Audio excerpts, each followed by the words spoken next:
ভালো আছো তোমার চ্যানেলে তোমাদের সবাইকে স্বাগতম। তো আজ আমরা এই মুহূর্তে যে বিষয় নিয়ে আলোচনা করছি একাদশ শ্রেণীর ফার্স্ট সেমিস্টারের কম্পিউটার অ্যাপ্লিকেশনের থার্ড পার্ট, যেটা হচ্ছে ডেটা ভিজুয়ালাইজেশন ইউজিং স্প্রেডশিট। তো এর আগে তোমাদের জন্য ফার্স্ট পার্ট অর্থাৎ কম্পিউটার সিস্টেম অ্যান্ড অর্গানাইজেশন এবং সেকেন্ড পার্ট অর্থাৎ প্রোগ্রামিং ফান্ডামেন্টালস যে পার্টটা রয়েছে আলোচনা করেছি।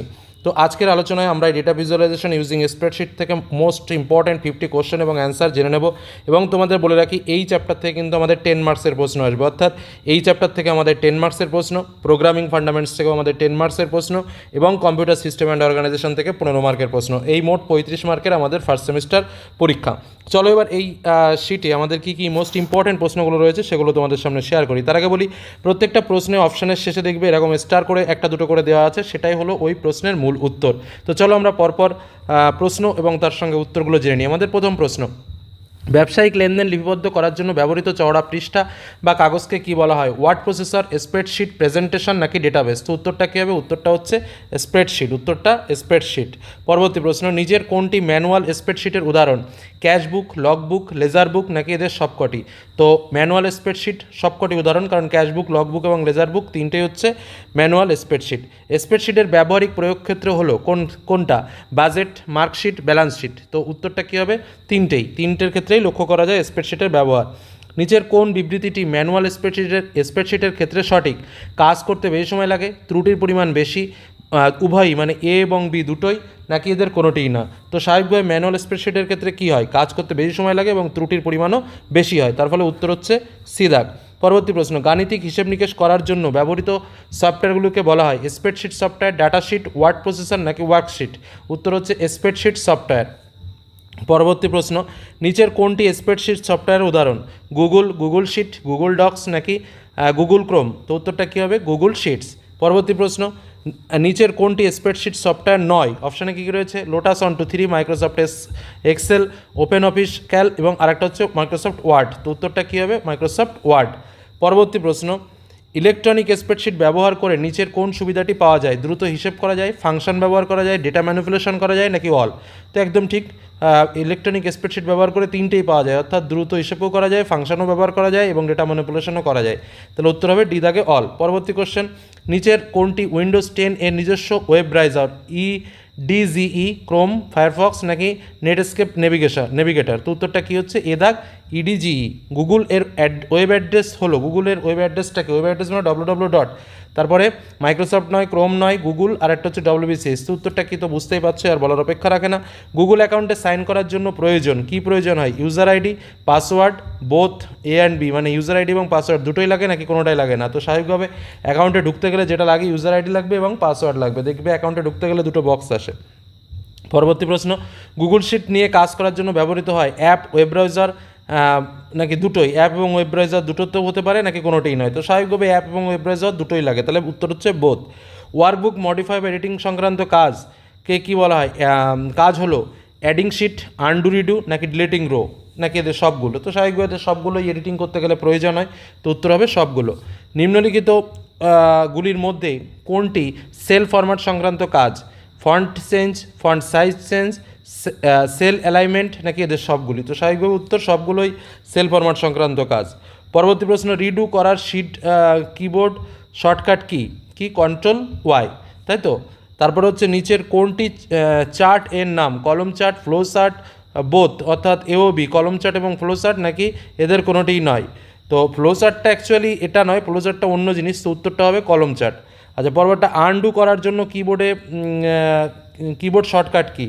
Control Y, control Z, control A, control U? তো উত্তরটা কী হবে? উত্তরটা হচ্ছে কন্ট্রোল জেড হচ্ছে আনডু করার জন্য, তাই তো? কপি করার জন্য কন্ট্রোল সি, পেস্ট করার জন্য কন্ট্রোল ভি, এগুলো মনে রাখবে। কন্ট্রোল এ হচ্ছে অল সিলেক্টের জন্য, ঠিক আছে? তারপর এটা চলে যায়, গুগল শিট এর সেলে লেখা হয়, যে সেলে লেখা হয় তাকে কি বলা হয়? Active cell, inactive cell, merge cell নাকি মাউস পয়েন্টার? তো উত্তরটা কী হচ্ছে? উত্তরটা হচ্ছে অ্যাক্টিভ সেল। পরের প্রশ্ন, কোন কি চেপে সেলকে এক ঘর নিচে সরানো যায়? আচ্ছা, কোন কি চেপে এক ঘর নিচে সরানো যায়? তো উত্তরটা হচ্ছে ট্যাব, এন্টার, শিফট নাকি এদের কোনোটিই না? তো স্বাভাবিকভাবে এন্টার চাপ দিলে দেখবে পরের ঘরে চলে এসছে। পরেরটাতে চলে আসো, কোন কি চেপে সেলকে এক ঘর ডান দিকে সরানো যায়? ট্যাব, এন্টার, শিফট নাকি এদের কোনোটাই না? উত্তর হচ্ছে ট্যাব। পরেরটা কোন কি চেপে অ্যাক্টিভ সেলকে ওপরে নিচে ডান দিকে বা দিকে সরানো যায়? ট্যাব, এন্টার, অ্যারো কি না কি এদের কোনোটিই নয়। উত্তর হচ্ছে অ্যারো কি। একটু প্র্যাকটিক্যাল করলে এগুলো নিজেরা এমনিতেই পারবে। অ্যাক্টিভ সেলের ডান দিকে নিচের কোনো অবস্থিত নীল রঙের বৃত্তটিকে কী বলা হয়? সিরিজ, ডেটা, টেবিল নাকি ফ্রি হ্যান্ডেল? তো উত্তরটা কী হবে? Free handle. আনডু করার শর্টকাট কি? Control Z. রিডু করার শর্টকাট কি? রিডু হচ্ছে কন্ট্রোল ওয়াই। সেলের ডেটা সংশোধন করার জন্য এডিট মোডে যাওয়ার ফাংশন কি? উত্তর হচ্ছে F1, F4, F12, F2। উত্তর হচ্ছে F2। গুগল শিটে মাউস ড্র্যাগ করে সেল মুভ করার সময় নিচে কোন চিহ্নটি প্রদর্শিত হয়? উত্তর হচ্ছে হাত চিহ্ন। পরবর্তী প্রশ্ন, গুগল শিটের ক্ষেত্রে নিচের কোন বিবৃতিটি সঠিক? উত্তর হচ্ছে রো মুভ করা যায়, কলম মুভ করা যায়, ডেটা কপি করা যায়। এদের সবকটাই সঠিক।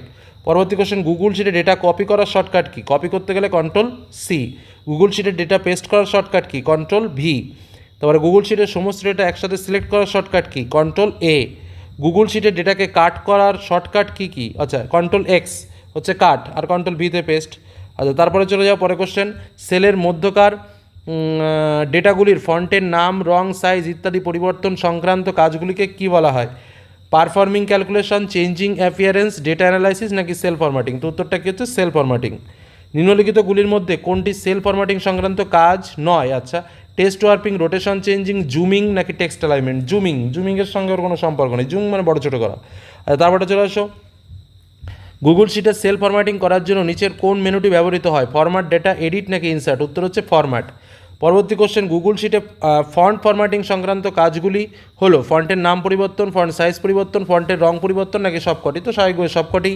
পরের কোশ্চেন, গুগল শিটে সেলের লেখাকে মোটা অর্থাৎ স্থূল করার টুলবারের মধ্যস্থ কমান্ডটি হলো কোনটা ক্লিক করে ওয়ার্ডগুলোকে মানে মোটা করা যায়? ইটালিক, বোল্ড, আন্ডারলাইন নাকি টেক্সট কালার? তো স্বাভাবিকভাবে বোল্ড। টুলবারে অবস্থিত ফন্ট পরিবর্তন সংক্রান্ত কমান্ড বা টুলগুলি হলো font, text colour, font size, এদের সবকটিই থাকে। তারপর হচ্ছে ফাইল মেনুতে ক্লিক করলে যে সাব মেনুগুলো প্রদর্শিত হয় তাদেরকে কি বলে? Drop up, drop out, drop down নাকি এদের কোনোটিই নয়? উত্তর হচ্ছে ড্রপ ডাউন। নিচের কোনটি ফরম্যাট মেনু মধ্যস্থ কমান্ড? নাম্বার, টেক্সট, অ্যালাইনমেন্ট নাকি এদের সবকটি? নিচের কোনটি ফরম্যাট মেনুর মধ্যস্থ কমান্ড নয়?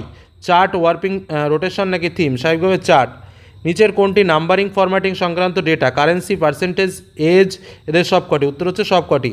গুগল শিটের কোন মেনুতে নাম্বার কমান্ডটি পাওয়া যায়? Edit, format, insert, view? তো উত্তর হচ্ছে ফরম্যাট।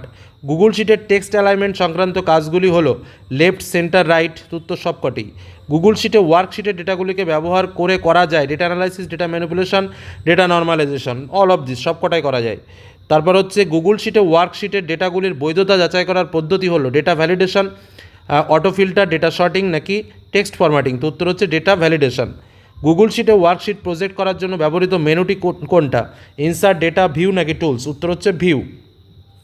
গুগল শিটে ওয়ার্কশিট প্রজেক্ট করলেও নিচের কোন কাজটি করা যায়?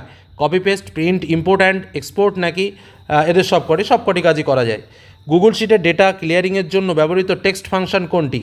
Text capitalization, text extraction, text transformation? তো উত্তর হলো সবকটি।